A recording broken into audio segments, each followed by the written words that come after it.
Okay, so for number 27, we are given the function y equals f of x. Use transformations to graph y equals negative 2 f of x plus 1. So we also need to list the transformations in order to be applied. Well, this is really important to know our order of transformations for this. The first one is horizontal shifts. Horizontal shifts you can tell because this is going to be on the inside of our f of x. So on the inside, is there any addition or subtraction? In this case, there is. So we do have a horizontal shift. And with horizontal stuff, when it's on the inside with like shifts and stretches, it always acts kind of weird. It almost acts opposite what you think. So you see a plus one is really tempting to say that we're going to shift it right one, but it acts opposite. So it's going to be a shift left one. Okay, continuing on. Our next thing would be a horizontal stretch or reflection. Well, looking at the function, a horizontal stretch or reflection would be any number being multiplied on our x, which we don't have any. A stretch would be just a normal number. A reflection would be if that there's a negative also there. So we don't have that, so there is no horizontal stretch or reflections. Next would be a vertical stretch or reflection. Well, if we go to the front, which vertical stuff is on the outside of our, our f with the parentheses, it's on the outside of it. So we have both a stretch and a reflection. The order that we do these do not matter, so I'll just say we'll do a vertical stretch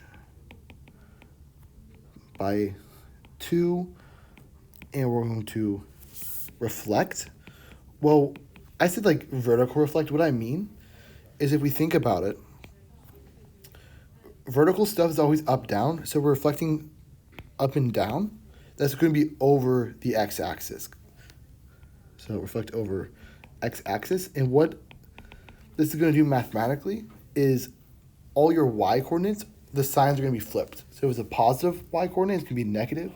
If it's a negative, it's going to be positive. And finally, we have vertical stretches, which we do not have any because there is no number being added on the back. So those are our three transformations. Now, to transform the points in this graph. Well, how I like to do this is I like to figure out how each point moves one by one. So I'll start out with this point right here. That is 3, 0. Well, the first thing I'm going to do is I'm going to shift it left, which is going to move it to 2, 0. When you shift a point left to the left, your x value decreases by 1. Next, we're going to vertically stretch it by 2. Well, what a vertical stretch looks like is we're going to multiply our y-coordinate times 2. So if we do 2 times 0, it's just also 0. So in this case, stretching it didn't do really anything. So it's going to become 2, 0. And lastly, we're going to reflect over the x-axis. Well, in order to do that, you make your y-coordinate negative. But if your y-coordinate is 0, nothing happens. So it's just going to stay at 2, 0. So on the graph, I'm going to put blue as the final one. So this final point ends up at 2, 0. Okay, continuing on. I'm going to pick another point. I'm going to pick point 1, 1. When we shift it left, we're just going to decrease the x-coordinate by 1. So it becomes 0, 1. And now when we stretch it by a factor of 2, we're going to take our y-coordinate, 1, with multiply times 2, which is 2. So it becomes 0, 2. And now to reflect it, we're going to take our y-coordinate and we're going to make it negative. So we have 0, negative 2. So I'm going to go ahead and put that onto our graph. 0, negative 2. I'm going to keep going on. So I'll do negative 1, 1. Decrease it by 1, negative 2, 1. Multiply the y-coordinate by 2, so negative 2, 2. And then make the y-coordinate negative, negative 2, negative 2. And now finally, for the last one, I'll do it a little bit over to the left because I'm running out of space. Negative 3, 0. I'm going to shift it over 1, so negative 4, 0. A vertical stretch of 2, well, 2 times 0 is 0. And finally, to reflect it, it's going to also stay at 0 because negative 0 is 0. So those are our 4 points. If I just reconnect them the same way they were in the original image, I will get this. And that should be the final answer of what it looks like when it's graphed. You can try to do it all at once, but I would caution you that sometimes with your vertical stretches, where how on this one, the stuff on the x-axis didn't move, but the stuff on the y-axis didn't move, that can be a little trickier. So I like to use the points because that like really makes it a little bit easier. You get the outline of the picture and stuff. So going on to this one, similar question. We need to list our transformations, and then we're going to draw it. So first we look for horizontal shifts. On the inside of this G, in the parentheses, do we see any addition or subtraction? Which we don't, so there is no horizontal shift. So next we want to look at horizontal stretches or reflections. So is the x on the inside being multiplied by something? Yes. So we're going to have a horizontal stretch or compression. And the other question is being multiplied by something? Since it's not being multiplied by a negative number, then it won't be a reflection, it'll just be a stretch. So I'm going to take the 2. And it's really tempting to say horizontal stretch by 2, but you got to remember, we're inside the parentheses here. Things kind of act opposite. So like last time, where instead of adding 1, you subtracted 1, right? Adding 1 moved you to the left by 1. Here, multiplying by 2 doesn't necessarily multiply by 2. You're going to horizontal, if I can write, I'll say stretch, which is kind of the same as a compression. Maybe you want to use the word compression. I'll put that for the sake of like putting, so you can see it. But I'm pretty sure you can use either one by 1/2. Okay. And I got 1/2. As I mentioned, it acts opposite. So I see a 2. Instead of multiplying times 2, I'm going to multiply times 1 over 2. So you see the 2. 2 is the same thing as 2 divided by 1, which is 2 divided by 1 is 2. What you do is you flip the fraction. So now we get 1/2. And that's the horizontal stretch factor. It's like the opposite of 2 because you flip the fraction. Okay. Next, we want to look at for vertical stretches or reflections. Well, there's nothing being multiplied in front of our G, so there is none. And finally, for vertical stretches, there is one. We have a -3. It's on the outside, so it's going to act normal. So it's going to be vertical shifts is what I meant to say. I might have said stretches a second ago. Shift down 3. Okay.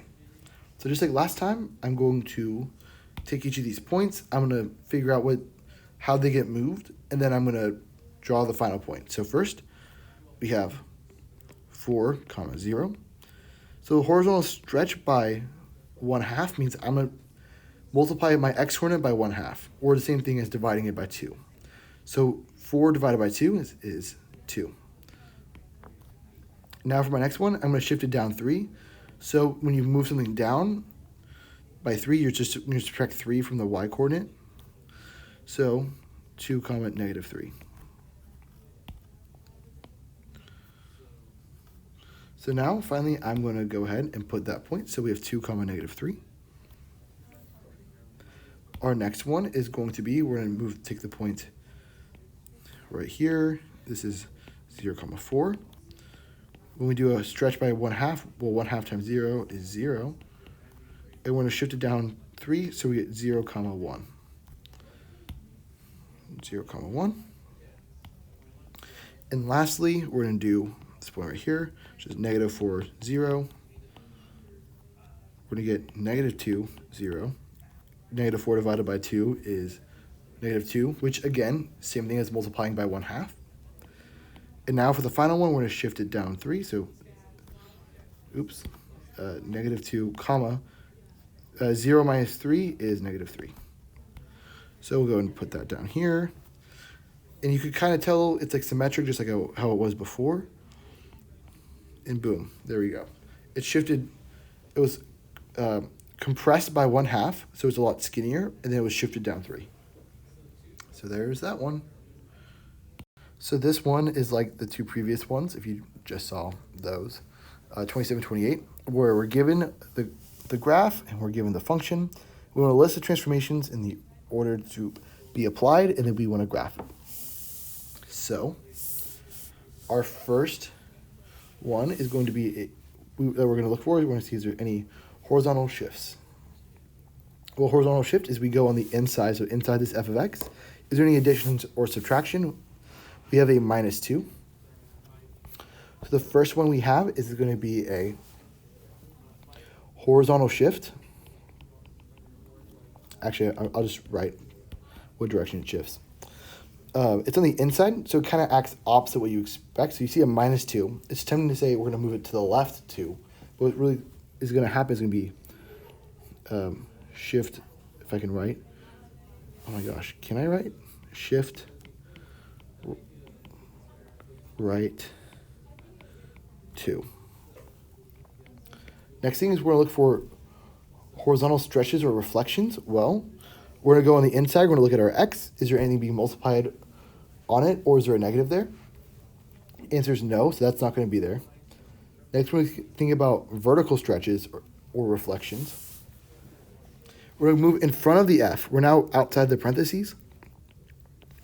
And we're going to say, is there a number being multiplied there? And if so, is it negative? There is. So we're going to have a vertical stretch. Vertical, if I can spell, stretch by 2. And it's by 2. It's on the outside. Things on the outside act quote unquote normal. So as you would normally expect, so you see something being multiplied times 2, it's going to be stretching it, multiplying it times 2. Next step, there's a negative, so there's going to be a reflection over. And how I always remember my reflections is vertical stuff is up and down, and vertical stuff's always on the outside. So I see a negative on the outside. That means I'm going to do an up and down reflection. And so that's going like from here to here, and that's going over the x-axis, which is right there. So we reflect over x-axis. And finally, it's going to be vertical shifts. Well, I'm going to look on the outside. Is there any pluses or minuses on the outside? Yes, there is. There's a +1. So it's going to be shift up 1. So how I'm going to do this is I'm going to take a few important points on this graph. I'm going to figure out how they get moved, and then I'll recreate the graph connecting those points. So, okay, so first I'm going to start off with the point, let's do 0, 1, right towards the middle. So at the point 0, 1, I need to shift it to the right 2. So when I shift to the right, you add 2 to your x value. So 2, 1. I'm going to vertically stretch it by 2. Well, what that does is when you stretch something, you multiply your y value, because this is vertical, by 2. So 2 times 1 is 2. So it's going to become 2, 2. Next thing we do is reflect it over the x-axis, which is we're going to take our y value and we're just going to change the sign. So if it's positive, it's going to become negative, so -2. And lastly, we're going to shift it up 2. I'm going to put this below because I'm running out of space. When you shift up by 1, you just take your y value and you're going to add a 1 to it. So 2, -1. So I'm going to go ahead and I'm going to put this in green on this. I'll put it in blue on this final graph. So I'm going to find the point 2, -1. Boom. We got a point there. Okay. Next, I'm going to go ahead and I'm going to take this point right here. This is going to be -2, 1. And do the exact same thing. So -2, 1. When you shift it to the right 2, it's going to become 0, 1. You're going to multiply your y coordinate times 2. So it's going to be 0, 2. Then you're going to reflect it. So you're going to change the sign to 0, -2. And lastly, we're going to shift it up 1. So it's going to become 0, -1. So on this graph, I'll go ahead and I'll put 0, -1. Okay. So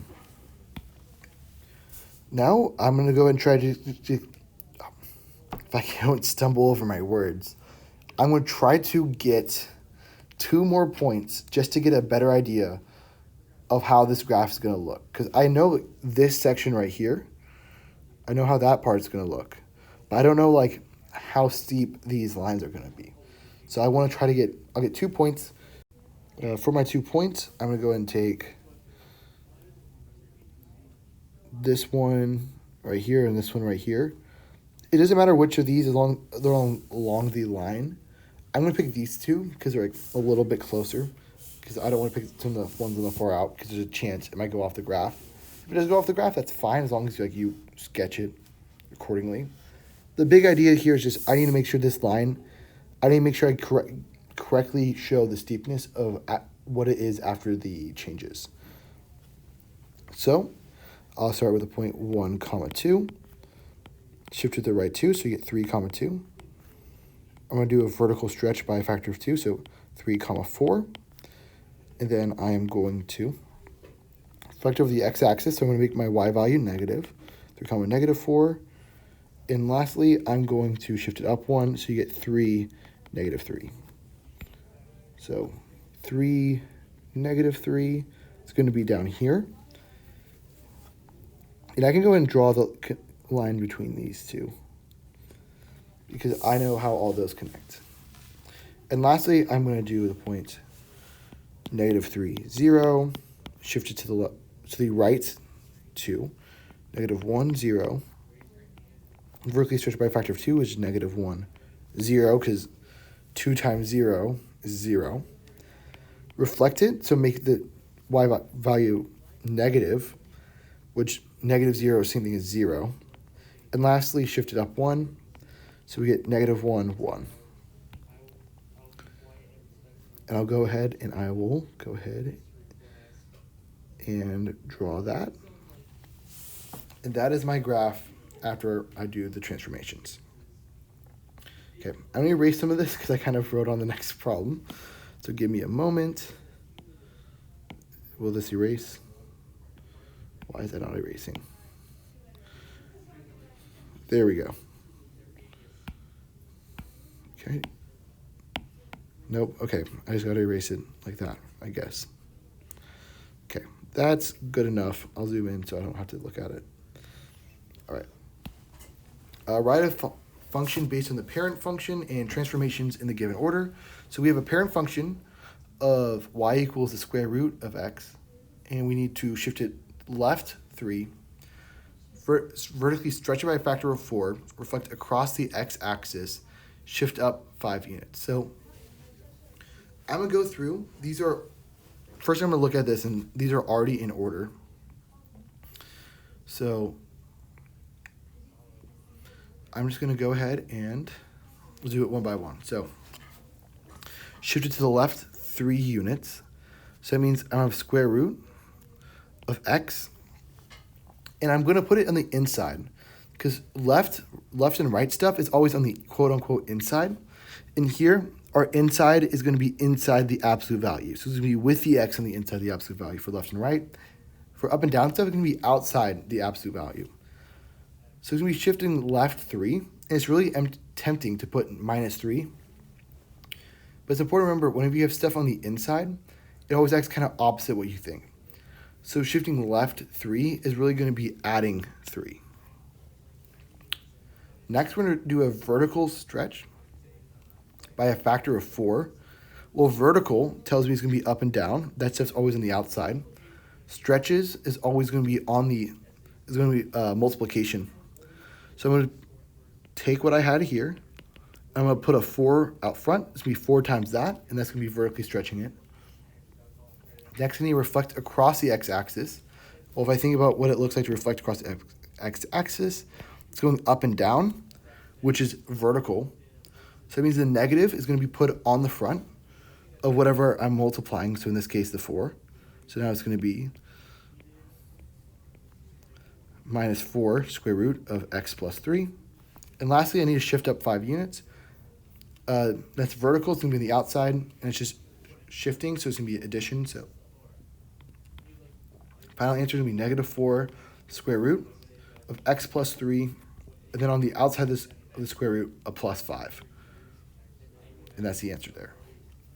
Let's do the same thing. So in this case, the inside is going to be inside the absolute values. So shrink vertically by a factor of 1/5. Well,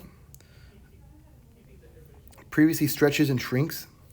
That's going to be multiplying on the outside. So that means on the outside, I'll put the 1/5, absolute value of x.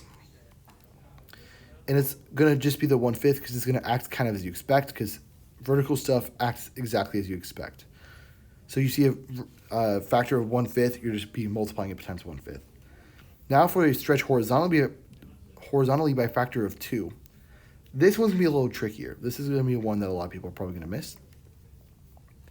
Because stretching horizontally, it's really tempting to just on the inside do 2x. But the inside always acts kind of opposite. So 2 is the same thing as 2 over 1. So instead of doing multiplying by a factor of 2, we got to flip the fraction. So this is going to become, if I can write, I guess I can't. There we go. 1/2. So on the inside, I'm going to put 1/2 x. Because when you flip that 1/2, you get just a 2, and that's going to be stretching it. But it's on the inside, so it acts kind of weird. Next is going to be reflect about the y-axis. Well, our y-axis is this one up here. So we're reflecting it from here to here. That's going left and right. Left and right stuff is always on the inside. So 1/5. And reflections are always going to deal with a negative. So I'm going to put a negative on the inside. It's always like going to be multiplied onto the x. And finally, shift down 4 units. Well, shifting up and down is vertical stuff, so it's going to be on the outside of it. So it's going to act normal. So when we see shift down, you expect a -4, and that's exactly what we're going to do. And that's the final answer. Okay, now we're going to do symmetry to see if these are going to be symmetric with respect to the x-axis, y-axis, origin, or none of these. So for something to be symmetric with respect to the x-axis, that means, I'm going to shift colors just to keep trying out all these different ones. Ah, that's a highlighter. Ew. Okay. Oh my. Eraser. Sorry for the technical difficulties. Okay.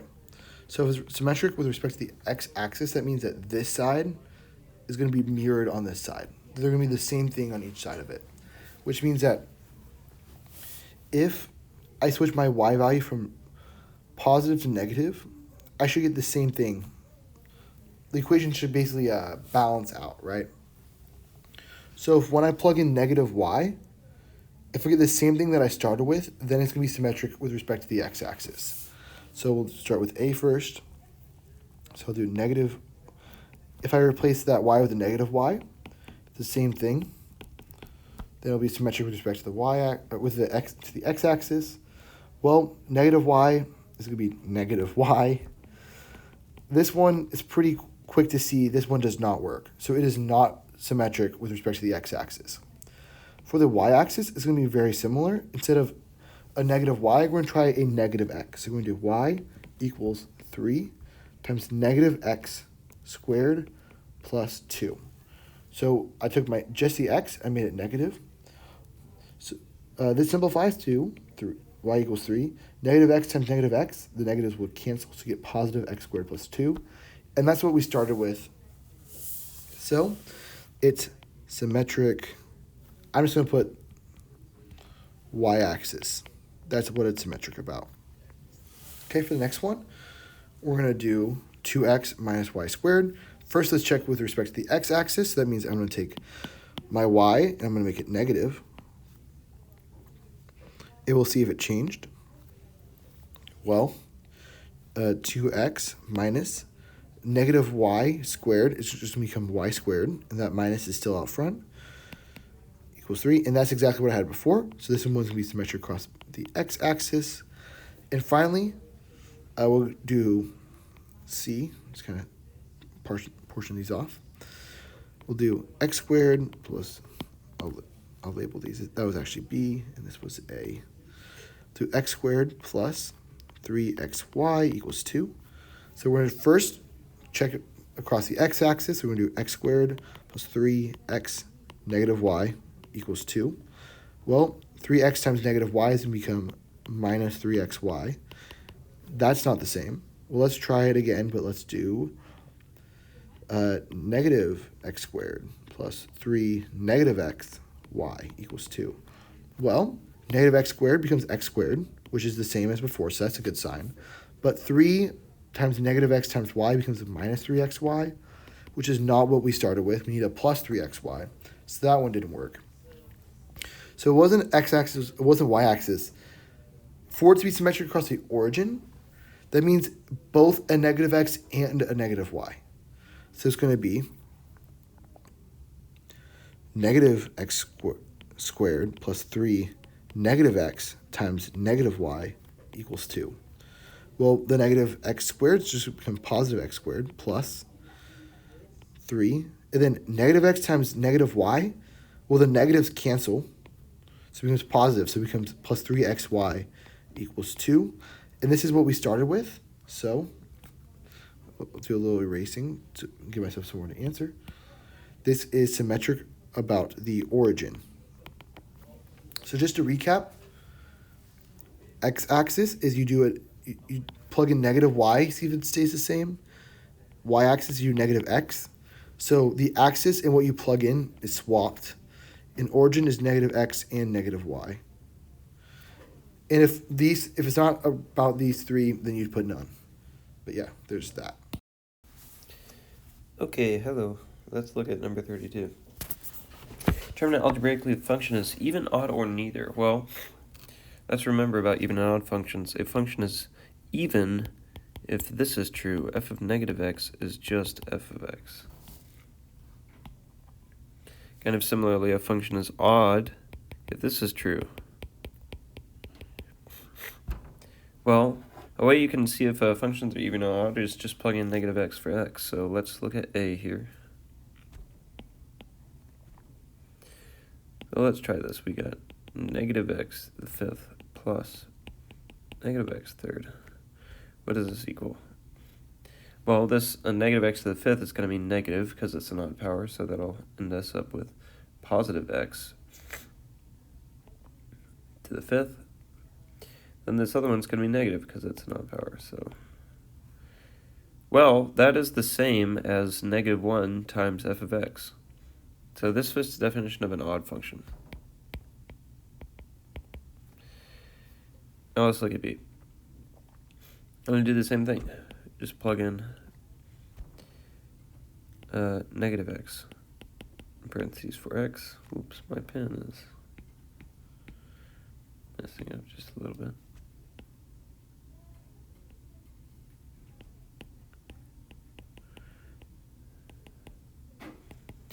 Well, what do we get? Well, these are even powers, so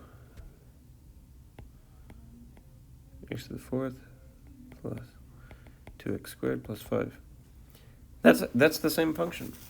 So that means b, this must be an odd function. No, sorry, even. Must be an even function.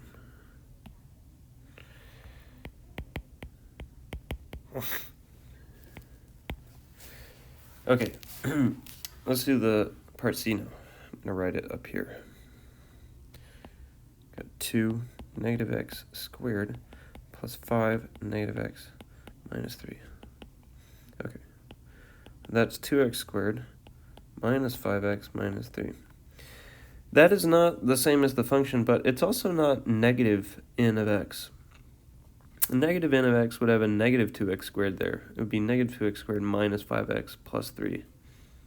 This is neither of those things, so this is neither even or odd.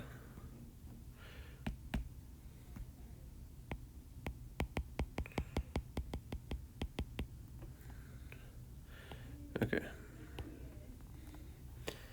Cool.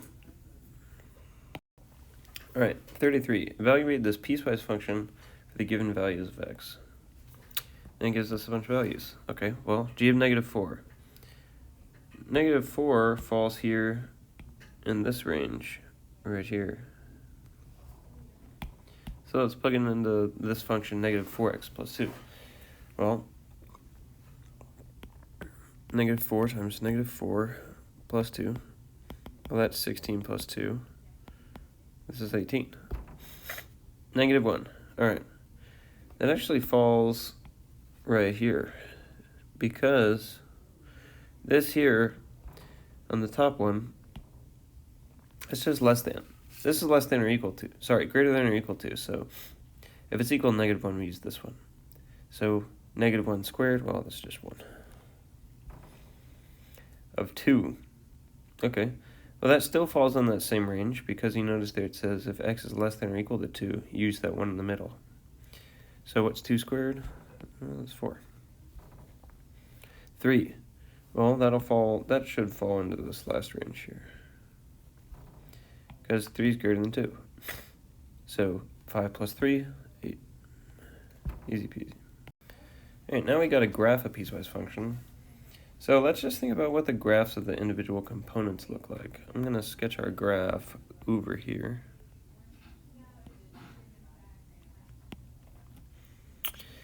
So looks like we got, let's pick negative 5, negative 4,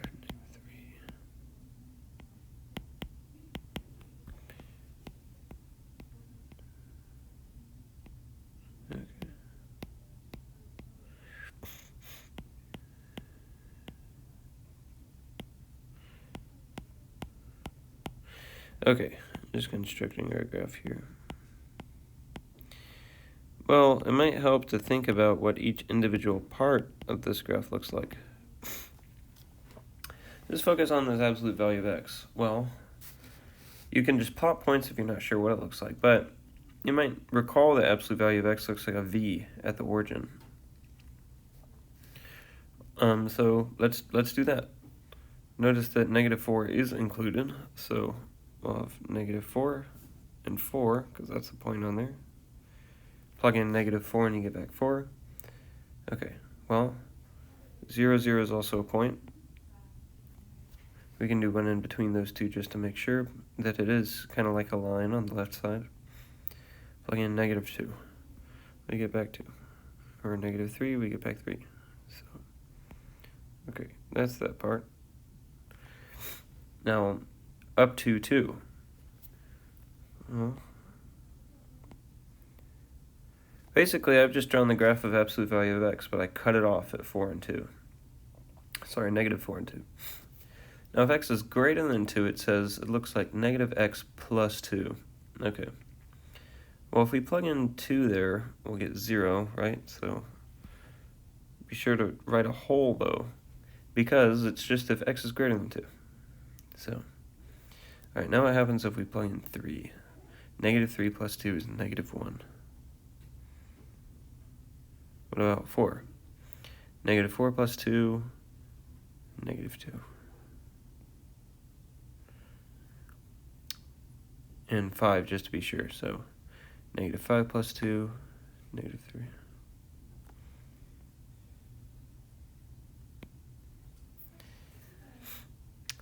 And there we go. That's our graph. It keeps on going above x is greater than 2. So that's why I put the arrow there.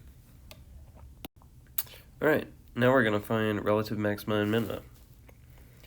So let's take a look here at A. Well, first thing I'll notice is let's look for relative maximum. See these two. There's a relative maximum. So what are they? So we'd maybe say 5 occurs where x equals, well, here it's x equals 3, or negative 3, sorry. And it happens again, 5, where else? X equals positive 3. The minimum, here it is right here. So we'd say 0, oops, occurs at, well, x equals 0. Those are all the relative extrema there. So now let's look at the next one. Well, here's some relative minimums. Let's look at those first. So, maybe organize my thoughts here. Okay, so for our minimums, we have 0 occurs at x equals -2. And there's the other one. 0 occurs at x equals +2. Here's our maximum right here, which is 2, right?